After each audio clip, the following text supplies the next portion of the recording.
Hello বন্ধুরা, welcome to football ভিডিওতে সবাইকে স্বাগত। তো এই ভিডিওতে একটা খুব ইম্পর্টেন্ট আপডেট আপনাদের সঙ্গে শেয়ার করবো। কালকের ইস্ট বেঙ্গলের ডুরান্ড কাপ সেমিফাইনালে মহা গুরুত্বপূর্ণ ম্যাচ রয়েছে ডায়মন্ড হারবার এফসির এগেনস্টে। তো সেই ম্যাচের আগে ইস্ট বেঙ্গল কীরকমভাবে প্রস্তুতি নিয়েছে, আজকের ইস্ট বেঙ্গল প্র্যাকটিসে ইস্ট বেঙ্গল শীর্ষকর্তা দেবব্রত সরকার এবং থাংবই সিং টোকে দেখা গিয়েছে। তো আজকের মাঠ থেকে আমাদের প্রতিনিধি বিশাল ছিল আপনাদের সঙ্গে। বিশাল কিন্তু ডিটেলে আপনাদেরকে পুঙ্খানুপুঙ্খ সমস্ত আপডেট দিয়েছে। আপনারা যারা যারা এখনও পর্যন্ত প্র্যাকটিসের আপডেট পাননি, আমাদের লাস্ট লাইভটা দেখে নেবেন। আমি ডিসক্রিপশন বক্সে লিঙ্ক দিয়ে দেবো, এছাড়া আই বাটনে রয়েছে।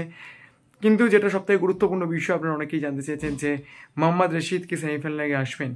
তো আমরা কালকে কিন্তু বলেছিলাম যে এখনও পর্যন্ত রশিদের আসার ব্যাপারে আমাদের কাছে কোনো কনফার্মেশন নেই যে কখন আসছেন। তো আজকের তার আসার কথা ছিল।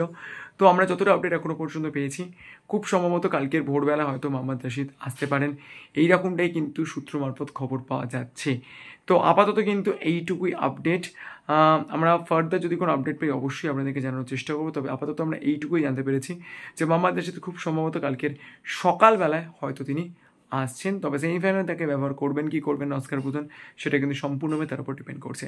তো ভিডিওটা এই পর্যন্তই ছিল। যদি ভিডিও ভালো লাগে অবশ্যই চ্যানেলটাকে লাইক শেয়ার সাবস্ক্রাইব করতে ভুলবেন না, তার কারণ আপনারা একটু সাবস্ক্রাইব করে পাশে থাকলে আমরা আরও ভালো কাজ করার মোটিভেশন পাই। Thank you so much all of you.